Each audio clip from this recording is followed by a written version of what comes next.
A paz do Senhor, meu irmão, minha irmã.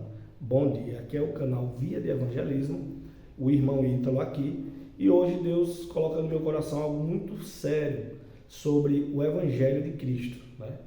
Então é uma mensagem falando sobre o Evangelho. Se você não é inscrito, queira se inscrever. Se achar que essa mensagem deve chegar a alguém, compartilhe. Isso ajuda o meu canal, amém? Então vamos ler o que está escrito em Carta aos Romanos capítulo 1, versículos 16 e 17. Diz assim a palavra do Senhor: porque não me envergonho do Evangelho de Cristo, pois é o poder de Deus para a salvação de todo aquele que crê, primeiro do judeu e também do grego, porque nele se descobre a justiça de Deus de fé em fé, como está escrito, mas o justo viverá pela fé. Irmãos, Paulo, ele foi aluno de um dos maiores professores da lei, que foi Gamaliel. E Paulo, ele era alguém muito focado na lei, a lei mosaica, né, a Torá. No entanto, quando Cristo se apresenta a ele perseguindo Cristo no caminho de Damasco, o Senhor faz ele entender que ele estava errado, né? Ele perseguia erroneamente aqueles que estavam crendo no Evangelho de Cristo através da pregação dos discípulos. Então, a partir dali, Paulo passa a ter uma nova ótica com relação ao Evangelho de Cristo. Então, de perseguidor, Paulo passa a ser perseguido. Mas, mesmo sendo perseguido, Deus coloca no coração de Paulo que ele deve ir a Roma, aos bárbaros ali, aos romanos, e pregar o Evangelho. E ele não se envergonhava do Evangelho de Cristo, né? Mesmo tendo sido perseguidor, e hoje como perseguido, ele não se envergonha, porque ele entendeu que aquele povo necessitava de arrependimento e de mudança, né? Então o Evangelho de Cristo é isso, né? O Evangelho de Cristo, onde chega o Evangelho de Cristo, há arrependimento, há mudança, há renovo de vida, há conversão. Então Paulo, ele fez esse trabalho para o reino de Deus, né? E ele entendeu que, porque nele, no 17, porque nele se descobre a justiça de Deus de fé em fé. Através do Evangelho de Cristo, de Deus, se descobre a justiça, as boas práticas. É necessário nós entendermos que o Espírito Santo nos convence de toda a justiça, do pecado e do juízo. Então, a partir do momento que nós conhecemos o Evangelho verdadeiro de Cristo, nós passamos a mudar, né? Então, é um Evangelho que incomoda. É um Evangelho que de antemão já diz assim: você é pecador, você está errado, você necessita de salvação, né? É um Evangelho que toca na ferida e descobre a nudez.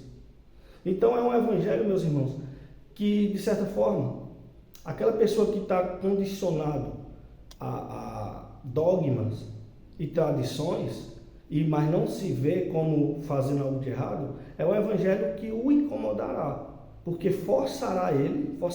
incentivará ele a analisar a sua vida e mudar, né?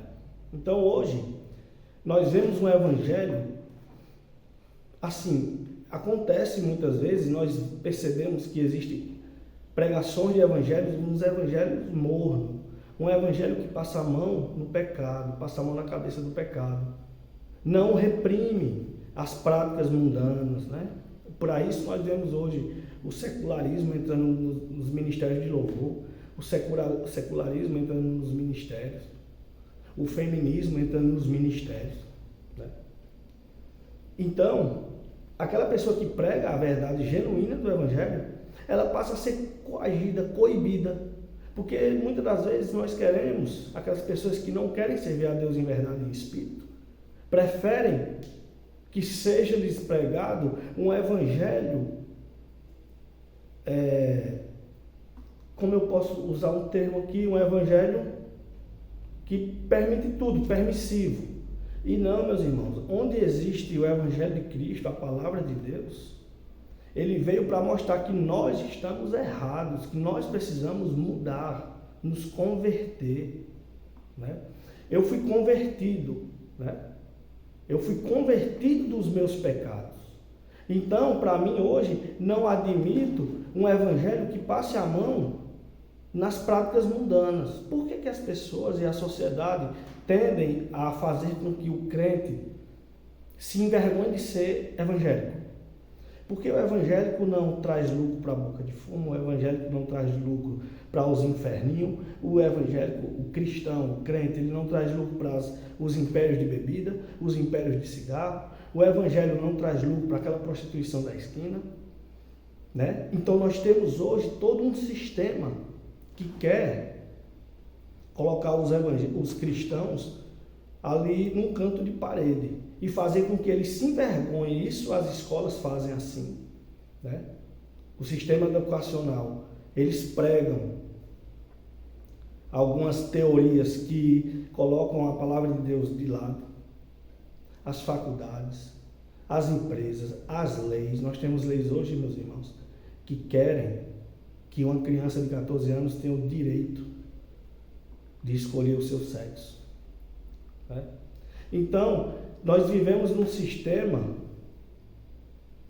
onde é incentivado ao cristão ser chacoteado, né?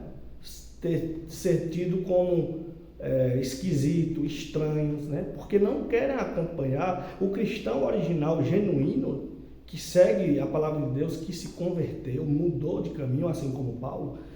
Querem que essa pessoa se envergonhe de ser diferente, de seguir a Cristo, né?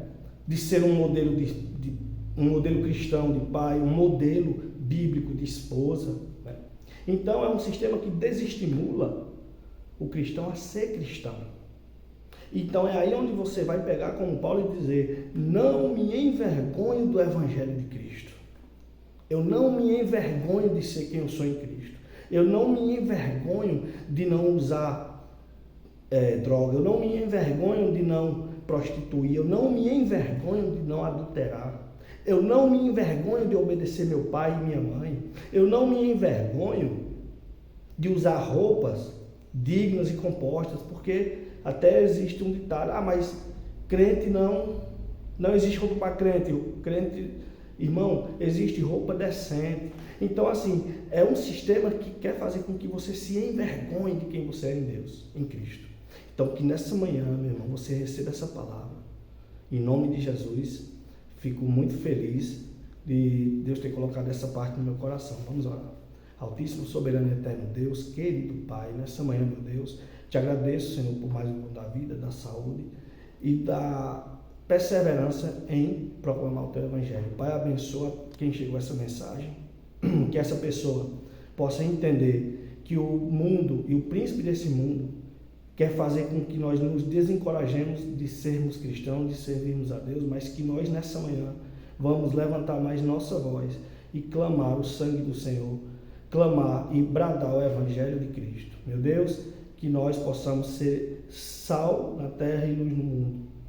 Meu Deus, abençoa, nos dá suprimento, nos dá coragem, em nome de Jesus, e coloca em nós o teu Espírito Santo, em nome de Jesus. Amém. Deus abençoe.